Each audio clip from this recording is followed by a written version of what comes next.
the council, which is... Sorry, Lorraine. Sorry, you've got the council, which is Cumberland now. So you were Copeland, but it's now Cumberland Council.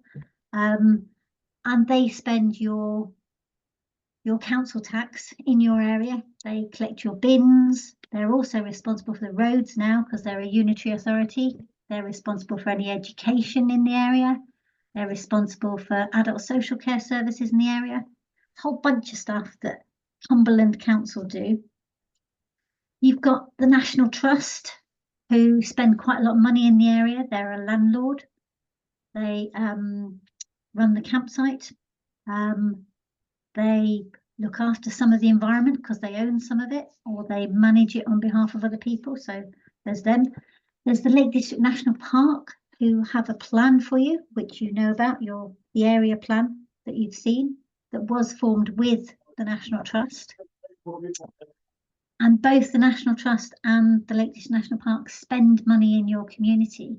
And if they spend money in your community, you should be able to have a say about how that money's spent. You've got local businesses. There's a lot of local businesses in your community who spend money in that area. They make money from the area as well. So how can you work with them to influence what they do? You've got a parish meeting that can raise a parish precept. I don't know whether you do or not, but the parish meeting can raise a parish precept, which is an addition to the council tax. It's usually quite small amounts of money, but is entirely for local people to spend on local issues. So again, that's another way of thinking about what resources are spent in Wasdale. There's people like the water companies, United Utilities, there's Electricity Northwest. They all will have plans. Environment Agency, they will have plans about your community. They will all have plans about things that they're going to do in the locale that you're included in. And it's kind of important to understand some of them and know what they are. They will all have had some type of consultation process that in theory would have asked you what you thought about their plans. Whether you know about them or not is a different thing altogether.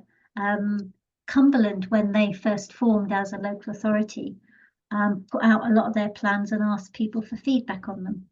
So you could have had that opportunity to talk to them. I know the National Park have put out the area plan, and this is part of a process of informing that area plan longer term. But some of your ways into all of that are around the councillors and elected representatives you have. So Dan was talking about Neil and Judith, who are councillors for Westmoreland and Furness, and they've been really helpful with that local, with those local activities, and helped get grants from the local authority. We've got an election going on. You will have a new MP because your current MP is standing down. Be really interesting to think about how you get a conversation with that MP, because you're not only a local community, you're also a nationally recognised landscape and a place of importance that brings a lot of income to the Lake District. So how do you talk at a national level about the things you do? There's officers from Cumberland that you need to have a conversation with. There's officers from the National Trust, Lake District National Park, Cumbria Tourism.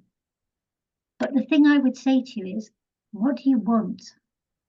I'm a bit of a stuck record on this, but what do you want? Because if you know what you want and you can think about ways that you can make some of that happen yourselves, then you have a positive conversation with people about what can happen for your community. You won't always win, and the best way to enter these conversations is win-win. So the local authority says it wants to do something, you want something to happen, and together you agree to make it happen. So it's thinking about what you want, who's responsible for it, and how you have those conversations. And there's loads of structures and procedures that you need to go through to get those conversations, but we can help you with that. And your parish meeting, your clerk will get a lot of probably inundated with consultation documents, and it's about prioritising the ones that are important to you to affect the issues that make a real difference for the valley.